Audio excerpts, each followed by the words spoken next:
Hello everyone, this is Arpita. Welcome back to my channel the happiness overloaded.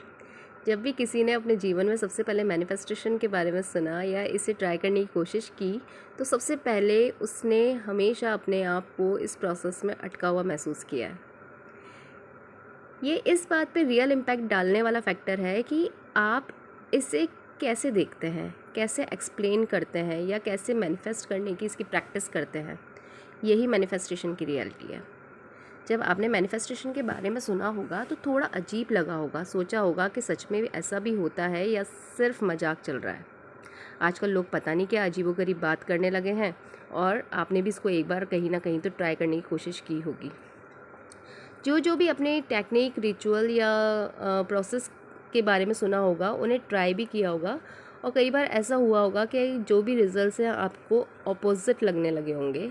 Results बिल्कुल opposite आए होंगे, means कुछ भी मैनिफेस्ट नहीं हो पा रहा है, ठीक है, और आप डिसअपॉइंट हो गए होंगे। बिल्कुल मेरे साथ भी ऐसा ही हुआ था।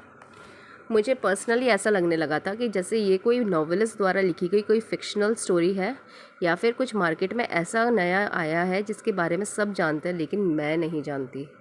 मैं 100% श्योर हूँ कि आपने भी ज़रूर ये सवाल खुद से किए होंगे कि अचानक से लॉ ऑफ अट्रैक्शन कहाँ से आ गया। मैनिफेस्टेशन भी कोई चीज़ होती है तो आपने अपने है ना बहुत बड़े बड़े आपने सपने, जैसे गाड़ी, बंगला, करोड़ों रुपए, यही सब सोच लिया होगा। दूसरों की सक्सेस स्टोरी सुनकर आप पहले तो मोटिवेट हुए होंगे, फिर जब कुछ भी काम नहीं कर रहा होगा तो फिर डिप्रेस्ड हो गए होंगे। डोंट वरी, ये सब नॉर्मल है, मेरे भी यही हालात थे। ऐसे कुछ इम्पॉर्टेंट पॉइंट्स हैं जो अभी भी आप नहीं जानते हैं, जो आपको अभी भी पता होने चाहिए। सबसे पहला पॉइंट है कि इस सफरिंग में आप अकेले नहीं हैं। दूसरा पॉइंट कि इस सफरिंग का कारण सिर्फ और सिर्फ लिमिटिंग बिलीव्स है। लिमिटिंग बिलीव्स ये एक ऐसा जाल है जिसमें सभी लोग फंसे हुए हैं और उन्हें बिल्कुल भी इस बात का अंदाज़ा भी नहीं है कि वो फंसे हुए हैं। हमारे जन्म से लेकर आज तक हमें बहुत सी चीज़ें सिखाई गई हैं, बहुत सी चीज़ें बार बार बताई गई हैं, और अगर हम उन चीज़ों से हटकर कुछ करना चाहें तो फिर से याद दिलाई गई हैं। इसमें कुछ पॉजिटिव चीज़ें हैं परंतु आधे से ज़्यादा नेगेटिव चीज़ें हैं। और मज़ेदार बात यह है कि हमारी जो सोसाइटी या फिर बड़े बुज़ुर्ग हैं ना, इस चीज़ को उदाहरण दे देकर हमें समझाया करते थे। अब जब आपकी समझ डेवलप होने लगी है, अब आप जब अच्छा बुरा समझने लगे हैं, तो यही बिल्कुल सही समय है जहां आपको अपने बिलीफ सिस्टम पर काम करना होगा और सभी नेगेटिव बिलीफ को जड़ से ख़त्म करने के लिए कदम उठाने होंगे जिन्हें आपने इतने सालों से संजोए रखा है। आप आप खुद देखिए ना कि आप वैसे नहीं पैदा हुए थे जैसे आप आज हैं। आपने जब इस सुंदर सी वर्ल्ड में, इस सुंदर से संसार में जब कदम रखा था, तब आप बिल्कुल एक कोरे कागज़ की तरह थे, मीन्स वाइट ब्लैंक पेपर की तरह। ये कोई भी थॉट नहीं, कोई बिलीफ सिस्टम नहीं।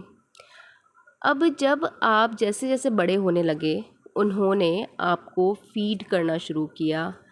आपने उन लोगों से चीज़ें सीखना शुरू किया जो भी आपके सराउंडिंग्स में थे, उनसे बहुत सी बातें आपने सीखी।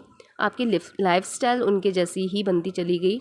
आपका रिलीजन, स्पिरिचुअल बिलीव सब उनके अकॉर्डिंग बिल्डअप होता चला गया। आपके इन्वायरमेंट और सराउंडिंग से जो आपने ग्रहण किया, आप वैसे ही होते चले गए।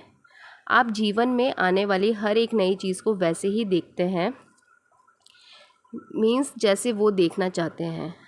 अब देखो, बात ये आती है कि आपके जीवन में जो भी नई चीज़ आती है, अब उसको आप किस तरीके से देखते हैं, क्या नज़रिया है आपका, ये इस बात से प्रभावित होता है कि आप कैसे बड़े हुए हैं और बड़े होने के दौरान आपने क्या क्या सीखा है। ये आपके हाथ में नहीं है, या फिर आप नहीं चुनते कि आप कहाँ और कैसी लाइफ में आप कैसे अपब्रिंग होंगे। लेकिन अब जब आपने अपनी जिम्मेदारी लेने और अपने जीवन को खूबसूरत और आसान, द बेस्ट बनाने की ठान ली है, तो अब आपको सबसे पहले अपने बिलीफ सिस्टम पर ही आपको काम करना होगा। जो भी सक्सेसफुल पर्सनालिटीज़ आप अपने सराउंडिंग्स में देखते हैं, उन सब ने सबसे पहले यही कदम उठाया, इवन मैंने भी। ये बिलीफ सिस्टम ही आपके लाइफ मोटिवेशन का काम करेगा। इसलिए let go of the old and welcome the new one. मैंने आज तक अपने मैनिफेस्टेशन जर्नी में जितनी भी लर्निंग्स की है, उसमें 100% लोगों को यही कहते सुना है, मैनिफेस्टेशन रिक्वायर्स इंसान believe and faith. Means manifestation में आपको पागलों जैसा विश्वास रखना होगा, आपको अपने बिलीफ सिस्टम पे काम करना होगा।